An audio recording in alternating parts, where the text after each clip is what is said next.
आपण काही ना काही प्रयोग करत असतो. दरवाजा उघडा आहे की नाही हे पाहण्यासाठी दरवाजाजवळ जाणं आवश्यक असतं. तसाच हा प्रयोग.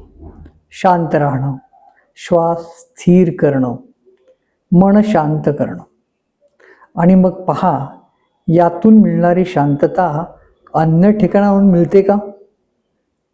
खरं तर आपल्या मनात येणाऱ्या अनेक प्रश्नांची उत्तरे मिळण्यासाठी यानंतर कोणत्याही वेगळ्या संस्थेची किंवा व्यक्तीची आवश्यकता नसते. आपल्या ध्यानातून, या सतत स्वाध्यायातूनच आपण शिकत राहतो. आज्ञाचक्र म्हणजे हे महाद्वारच. तेथून पुढेच खरा प्रवास सुरू होतो.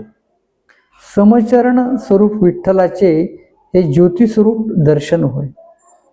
याआधी नियमित नीलज्योती स्वरूप धारणेसाठी सतत सराव आणि ध्यानधारणा करणं आवश्यक आहे. जय गुरुदेव.